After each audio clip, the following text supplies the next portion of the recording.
안녕하세요. 반갑습니다. 다작의 한류 실온 제1회 첫 방송에 오신 것을 환영합니다. 어서 오세요. 저는 매주 목요일 다작의 5분 한류학 교실에서 여러분들을 찾아뵙고 있는 한류 선교사 다작입니다.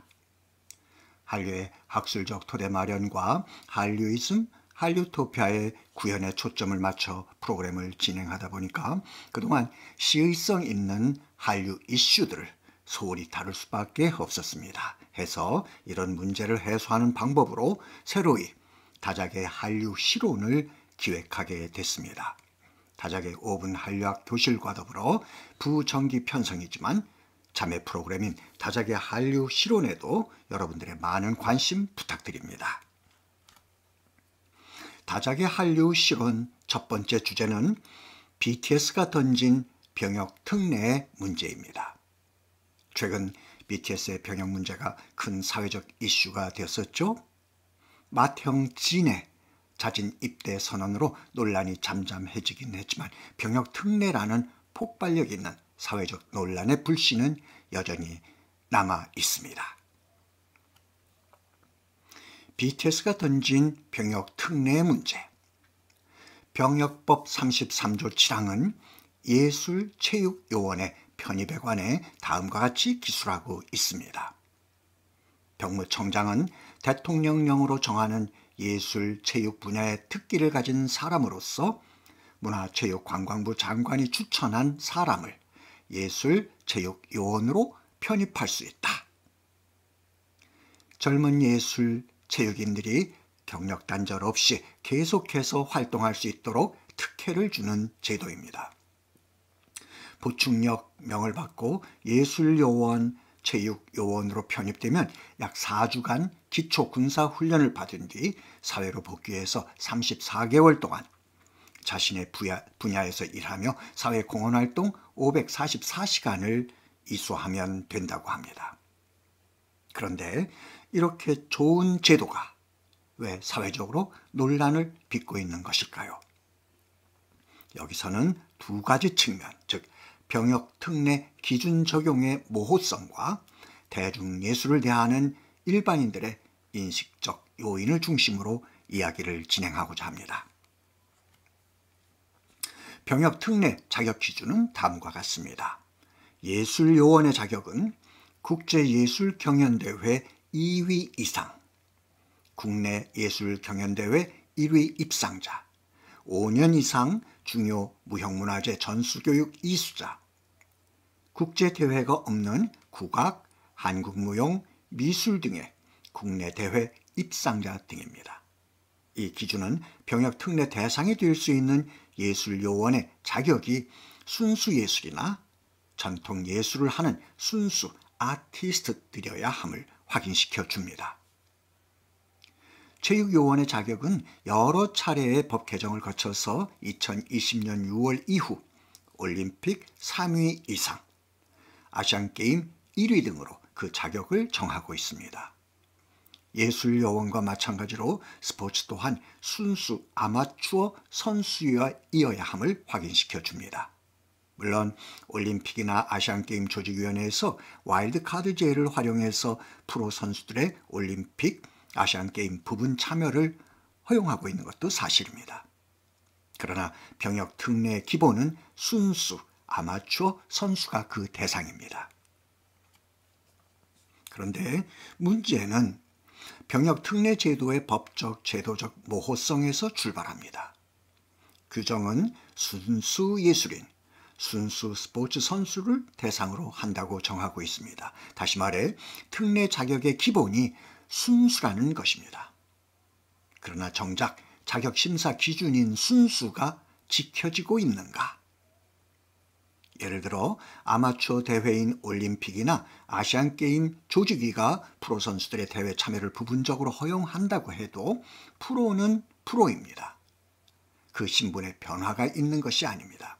아마추어 대회에 참여했다고 해서 프로 선수가 아마추어 선수가 되는 것은 아닙니다. 연봉 수백억 원의 프로 선수일 뿐입니다. 그런데 병역 특례 혜택을 받습니다. 어찌 보면 여론 덕분이라고 할 수 있죠. 기준이 여론에 의해서 흔들리는 것입니다.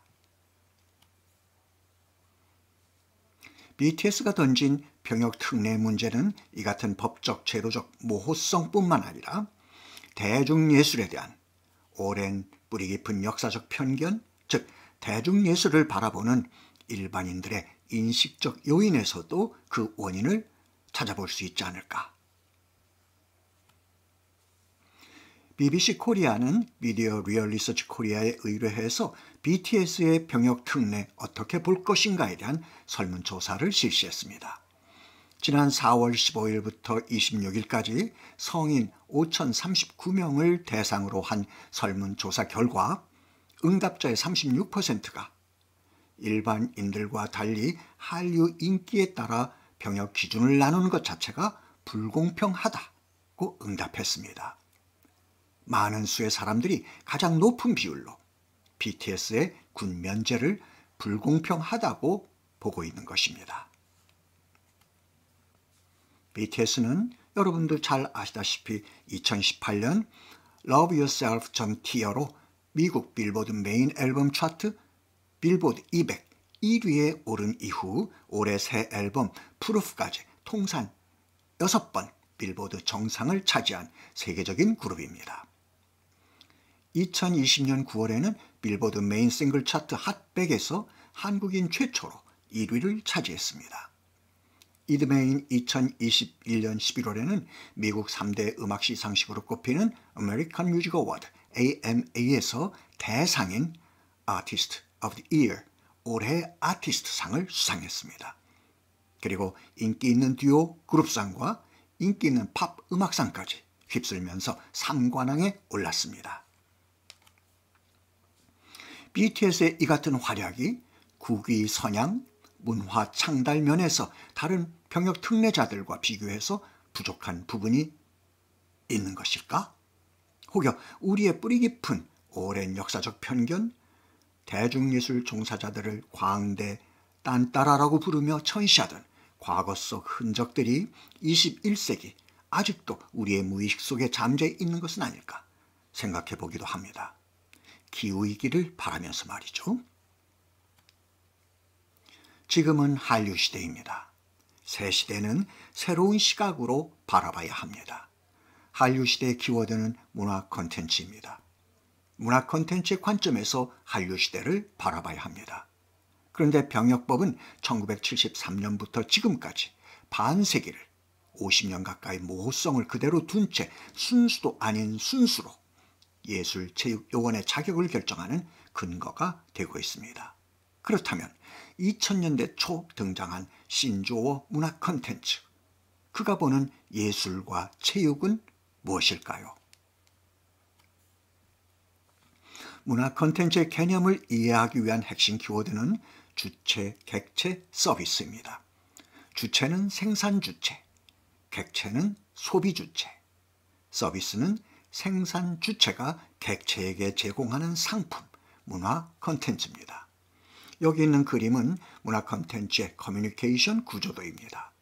주체는 서비스를 제공합니다. 번호 1번입니다. 객체는 이를 수용합니다. 번호 2번입니다. 주체가 제공하는 서비스를 수용한 객체는 서비스를 통해 획득한 감정이나 느낌을 서비스 또는 그 서비스의 생산 주체에게 곧바로 피드백의 형태로 전달합니다. 번호 3입니다. 객체의 이 같은 반응을 획득한 서비스 또는 서비스의 생산 주체는 여기에 다시 반응을 하게 됩니다. 번호 4입니다. 이와 같은 서비스를 중심으로 한 서큘레이션, 즉 자기 조직화 과정을 통해서 얻어지는 주체와 객체 상호 간의 내적 교감은 객체로 하여금 재미와 즐거움, 카타르시스를 얻게 하고 서비스 주체에게는 상업적 가치를 창출할 수 있게 해줍니다. 번호 5입니다. 바로 이것이 문화 콘텐츠의 본질입니다. 서비스의 주체는 상업적 가치를 창출하고 소비 주체인 객체는 서비스를 통해 재미와 즐거움, 카타르시스를 획득합니다. 축구는 서비스 상품입니다. 손흥민 같은 선수들은 서비스를 제공하는 생산 주체입니다. 축구를 보기 위해 스타디움에 온 관람객들은 손흥민이 제공하는 서비스를 즐기기 위해 온 소비 주체, 즉 객체입니다. 경기가 진행되면서 생산 주체인 선수와 소비 주체인 관람객들 사이에는 내밀한 교감이 이루어집니다. 소비 주체인 관람객들은 경기를 지켜보면서 소리 높이 대한민국을 외치고 때로는 울고 웃고 박수치고 환호를 합니다. 관람객들의 이 같은 반응은 곧바로 서비스의 생산 주체인 선수들에게 전달돼서 경기의 흐름에 큰 영향을 주게 됩니다. 이 같은 상호 교감은 객체인 소비 주체, 즉 관람객들에게는 재미와 즐거움, 카타르시스를 제공합니다.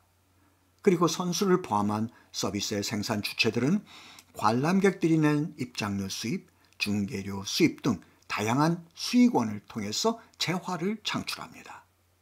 문화 콘텐츠의 본질적 개념에 딱 맞아떨어지지요? 축구는 바로 문화 콘텐츠입니다. 조성진 같은 피아니스트들도 서비스를 제공하는 생산 주체입니다. 연주회를 보기 위해 극장에 온 관객들은 서비스를 즐기기 위해 온 소비 주체, 즉 객체입니다. 서비스인 연주가 시작되면 생산 주체인 피아니스트와 소비 주체인 관객들 사이에 내밀한 교감이 이루어집니다. 소비 주체인 관객들은 생산 주체인 피아니스트의 숨결 하나하나까지도 놓치지 않고 생산 주체와 호흡을 같이 합니다.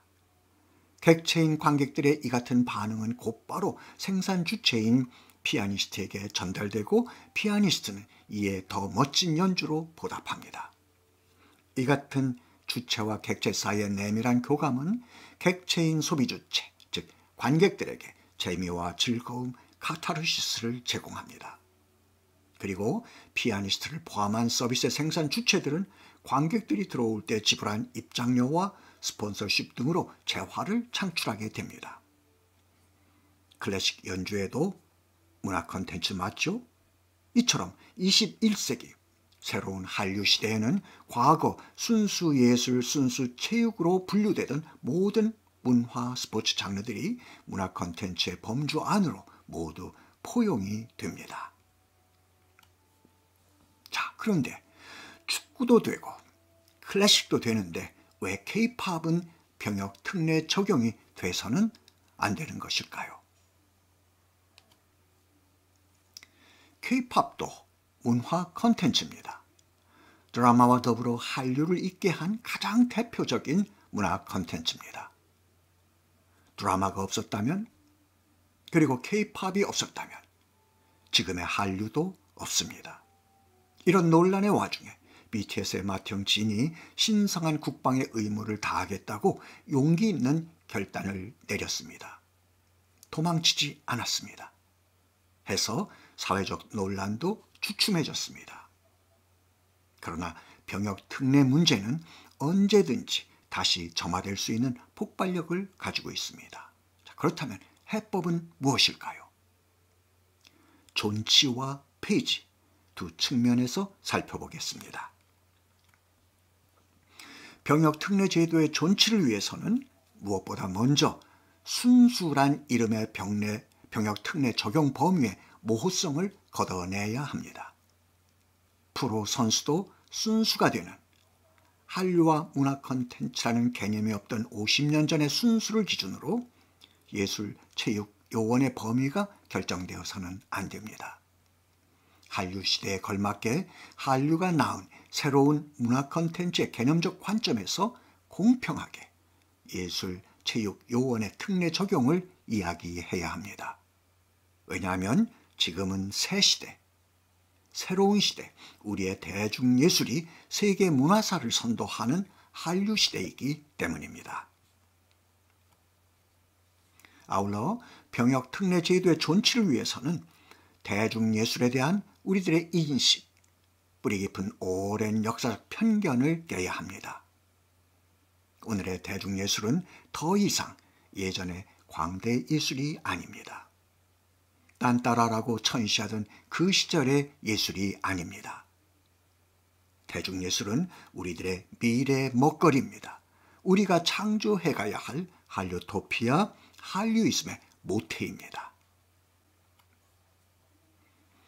병역특례 제도의 문제 해결을 위한 또 다른 해법은 병역특례 대폭 축소 또는 폐지입니다.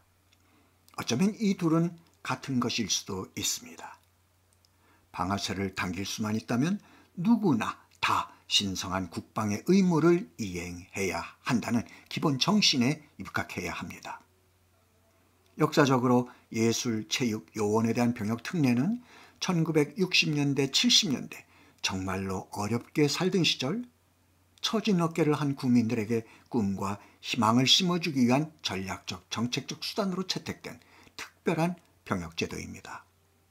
그 시절 세계 정상의 우뚝 선 이들, 예술, 체육, 요원들의 당당한 모습을 보면서 온 국민은 힘과 용기를 얻었던 것입니다. 그러나 지금은 그런 시절이 아닙니다. 문화 한류, 한류 문화 콘텐츠가 세계를 지배하는 시대가 왔습니다. 가난을 벗어던지고 경제도 세계 10대 강국으로 우뚝 선 나라가 되었습니다. 특별히 전략적 정책적 수단을 쓰지 않더라도 국민은 스스로가 자신의 꿈과 희망을 가꾸고 만들어가는 진취적인 나라가 되었습니다.